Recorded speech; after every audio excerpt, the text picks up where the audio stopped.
Mas olha só, politicamente falando aí, como é que foi a repercussão das últimas falas do Bolsonaro lá entre vocês? Que ele tá nesse lance agora de recuar, de Cara, ser isso mais aí ninguém brando. acredita Quem é nisso. que acreditou nisso, mano? Tá, então ninguém acredita nisso. É assim, ele só se fudeu, cara. Porque ele perdeu a parte do público dele mais... Não é que perdeu, mas ele deu uma mancada com a parte mais idiota mesmo, que era os caras que... Nossa, agora eu tô puto com o Bolsonaro. Por quê? Porque ele não invadiu o Congresso. Que coisa absurda. Tá bom. Ele Mano, chegou perdeu... o cara que eu vi deu pena, o cara empurrando a motinha dele, tinha acabado a gasolina, com um cartãozinho de intervenção militar. Tipo, o cara, imagina, tirou a poupança do cara, saiu do estado dele pra ir lá pra pedir o golpe e... Exatamente, cara. E Será aí... que essas pessoas decepcionadas não têm uma reverberação política na base ao longo do tempo? Depende. E eu sei lá, porra. Os radicais... A verdade é o seguinte, cara. O radical que é muito radical, tipo assim... intervenção... Esse cara não tanto, porque esse cara ele fica na bolha dele hiper engajada, que é pequena, minoritária, e ele não é levado a sério. Você não leva a sério o cara do teu condomínio, o cara do teu clube, o cara que é aquele tiozão que usa a roupa fardada e fala assim, meu irmão, aqui é Bolsonaro no poder até debaixo d'água. Esse cara, não. Mas quando que você perde? Quando os caras do meio, e aí é que vem a jogada. É hoje, clã! Começa a ficar custoso estar com o Bolsonaro. Você entendeu? Os Artures Liras da vida, quando a base dele começa a falar, meu irmão, você realmente tá com esse cara? Aí começa a custar. Aí você começa a trazer... E nunca, cara, nunca o impeachment esteve tão próximo.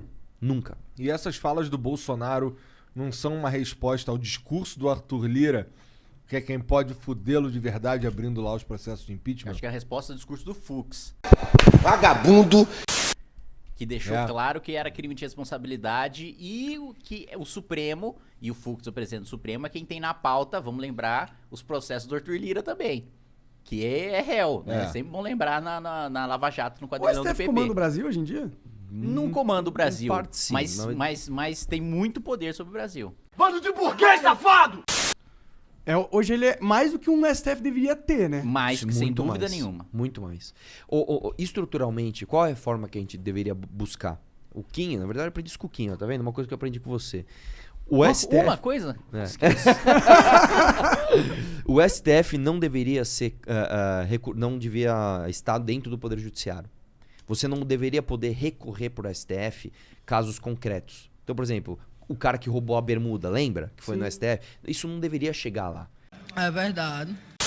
O STF, como é nas democracias mais amadurecidas, ele é uma Suprema Corte que julga casos abstratos somente. Ele só decide o que é e o que não é constitucional. Ele julga a lei, ele não julga caso. O problema é que aqui no Brasil você processa um cara, aí você perde na primeira instância. Aí você recorre para a segunda instância. Aí você perde. Aí você pode recorrer de novo se você tiver um bom advogado. Nossa, viado, como o dinheiro é bom, né? Com trânsito no STF, que o seu processo seja julgado ao STF. Aí eu pergunto pra você acha que 11 ministros têm condição, mesmo que eles fossem os melhores ministros da história do universo, de julgar casos concretos de um país de 200 milhões de habitantes? Não tem como, cara. Eu acho que a questão mais importante não é nem essa condição ou não. Eles têm esse propósito como instituição? Será isso que a gente precisa deles? Sim, exatamente. sim, Tá perfeito. errado. Tudo errado. Não tem que ter esse propósito. E por que tem? Porque eles gostam de poder e isso foi Não, acumulando. mas quem que colocou isso na lei que eles poderiam julgar qualquer cara, porra? aí- Constituição de 88. Aí, Essa Constituição, ela não é meio burra? meio. Não, ela tem A nossa ela tem Constituição é péssima. Essa é a verdade. vários problemas. Então, mano... Ela é muito abrangente. Cada vez que a gente conversa e eu fico vendo como as coisas vão evoluindo, eu fico entrando na minha mente que o único cenário possível ou é uma merda completa, Com certeza. uma ruptura sistêmica violenta, ou a gente faz a reforma desse sistema, dessa Constituição, passa uma Constituição nova, ou faz uma reforma bem ampla nela, entendeu? Porque eu acho que a gente tá chegando num limite que vai dar merda. Sabe por quê? E aí eu vou entrar numa pira mais viajada ainda. Normal. O mundo tá chegando numa transformação que é interessante. A globalização chegou numa evolução que conectou tanto a economia de todos os países que deu a vantagem para os países que estavam mais estruturados de agora cada vez mais catapultar suas economias. E os países que estão ficando para trás agora estão ficando muito para trás. Muito para trás mesmo. Na verdade, assim, vamos lá. É que você citou vários pontos. Primeiro, esse ponto eu discordo. Ih, rapaz. Porque se pegar antes disso, na verdade, as diferenças sociais e econômicas entre os países eram absurdamente gigantes. Você pega, por exemplo, na época da Rota da Seda. Quem estava perto da Rota da Seda estava bem. Quem estava longe tinha que procurar outra coisa para fazer. E não, na verdade, a globalização faz com que os países emergentes tenham mais condições, inclusive, de saírem da situação ruim. Mesmo porque hoje no mundo, o grande valuation... O quê? não está em produtos, de fato. Está em prestação de serviço. Não, eu concordo que a globalização pode ajudar o país a se desenvolver. Mas para isso ele tem que tomar as atitudes nessa direção. O problema do Brasil, e esse é isso que eu tô falando, o problema do Brasil é que a gente não é um país de verdade, entendeu? A gente não está no cenário global se posicionando para aproveitar esse boom tecnológico global e essa super mercantilização do mundo. Caraca. A gente tá ficando de fora dessa Isso é verdade mesmo. E o mundo tá se afastando da gente. É por isso que o dólar tá subindo. É por isso que a gasolina tá subindo. Exatamente. É por isso que as commodities estão subindo. Isso é verdade. Porque vale mais a pena vender pro resto do mundo que vender pro Brasil. Exatamente. Perfeito. Aí tem mais, tá corretíssimo. tem mais uma Mas isso coisa. não vai mudar. Não, isso calma. só vai se acelerar. Se a gente não mudar o sistema, a gente tá fudido. Sim, mas aí é que tá. Mas O que é mudar o sistema? A gente tem que sair do que é subjetivo Me dão licença, eu vou cagar. e trazer para o objetivo. Primeiro você deu uma possibilidade que é uma ruptura violenta. Isso nunca deu certo em lugar nenhum do mundo. Eu Isso tô falando que é algo bom. Eu tô sei. falando que é um risco, um medo que eu tenho que possa acontecer, dado o contexto. Beleza, nós não queremos isso, certo? Por isso que eu me considero um conservador. O que é um conservador? Quer mudança? Quer, mas não com revolução. Não pegando a arma e falando vai ser do meu jeito e acabou. Ciente, caralho. Qual que é o mudar o sistema que nós queremos? Se eu fosse olhar um target, você fala assim, o que eu sonho pro Brasil? Se eu olhar lá na frente e falar, aqui é o que eu quero. Mudar a Constituição. Para mudar a Constituição, você tem 1 milhão de degraus antes. E por quê? Porque para mudar a Constituição, você precisa de deputados. Para que os deputados mudem a Constituição para uma Constituição melhor, esses deputados têm que ser melhores. Para esses deputados serem melhores, você precisa de melhores eleitores. E aí a gente vai cair quase num clichê que a gente ouve desde criança. Como é que você faz para melhorar o eleitorado, para que o eleitorado eleja melhores deputados, para que se tenha uma melhor Constituição? E eu sei lá, porra. Educação. Eu entendo, mas o seu argumento agora é uma melhora radical do sistema é impossível, mas a gente pode apostar numa melhora gradual através da educação. O meu argumento contra isso é, a gente está chegando num momento do mundo onde se a gente não toma essa decisão agora radical de mudar de vez, a gente vai ficar tão para trás que a gente vai virar uma Venezuela, entendeu? É foda. Concordo. Mas é isso que tá acontecendo. Exatamente. Eu sei, mas tirar o Bolsonaro, eu sei que é legal, vamos tirar o Bolsonaro, concordo, vai lá, tira o cara. Mas não é, a gente ainda tá correndo esse risco, na minha visão, entendeu? Sim. Em nenhum momento Sim, eu acho que tirar o Bolsonaro... A gente tirar o Bolsonaro é puxar o freio de mão que a gente tá caindo com o carro ladeira abaixo. Daí a gente começa a discutir voltar o carro pra cima.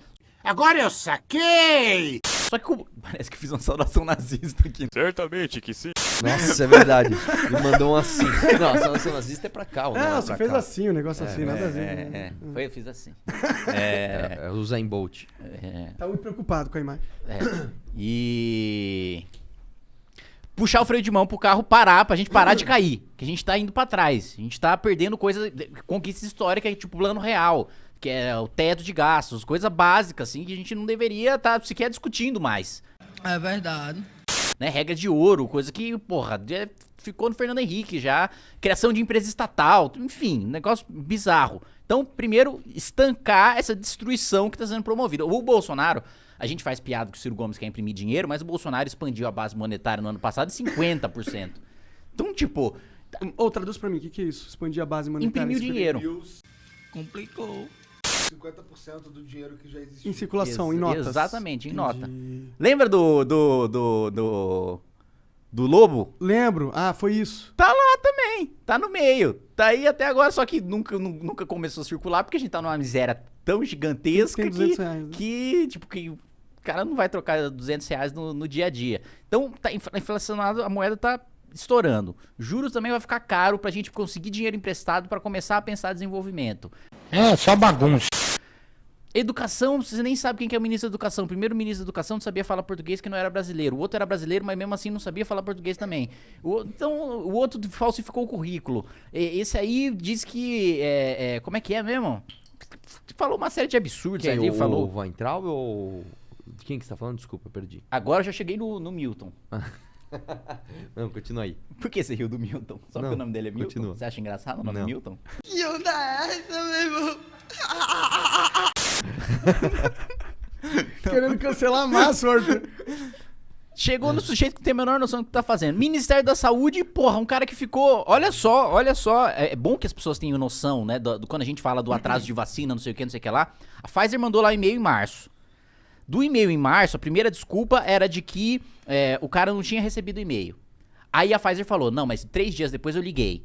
Aí o cara falou, não, beleza, o cara ligou, tal, eu vi que tinha um e-mail. Aí eu não consegui abrir o e-mail porque tinha um vírus no computador do Ministério da Saúde. Que maluco, filha da puta. Aí o cara foi abrir 8 meses depois. Essa é a desculpa oficial do governo, viu? Que tinha um vírus no computador, que ligaram O pros cara caras falsificou e tal. nota. O governo falsificou nota Che- pra apresentar a CPI, mano. Chegou no final. Mas se eles conversaram por telefone, eles conversaram então sobre a parada. Eles já Lógico, sabiam da velho. oferta. Cara, E porra. não, imagina, você recebeu Tu abriu ou não, e-mail não é tanto uma questão. a oferta da, Não existe, isso é uma fucking desculpa. Pfizer no meio de uma pandemia, falando eu quero usar o seu país de vitrine. Não é, e eles não estavam usando porque eles são bonzinhos. É porque o Brasil faz tem um sentido. sistema mais robusto de vacinação do mundo. Pois assim eu espero. A gente tem uma estrutura de vacinação, a gente foi o primeiro na epidemia da H1N1, a gente foi o primeiro em vacinação. O que porque a gente- explica que a gente até que tá bem, a gente tá vacinando a bastante. gente conseguiu correr atrás do atraso, mas era pra gente estar, em primeiro, porque a gente é o melhor do mundo nisso. Ou será que não? E aí o presidente demorou, atrasou em 3 meses a vacinação por causa de um negócio desse bizarro. Então, a gente tá discutindo uma coisa muito anterior a entrar na cadeia global de produção. Eu entendo a sua preocupação, mas a sua preocupação não vai ser resolvida com qualquer outro meio que não seja agora derrubar o presidente da República. Cara, essa é a melhor É que analogia. a minha preocupação ela pode ser resolvida só com a eleição próxima. Não, cara, mas Mas é que o argumento de tirar o Bolsonaro pra enfraquecer o Lula meio que quebra esse meu argumento. Também. nesse Não, sentido. mas não é só isso.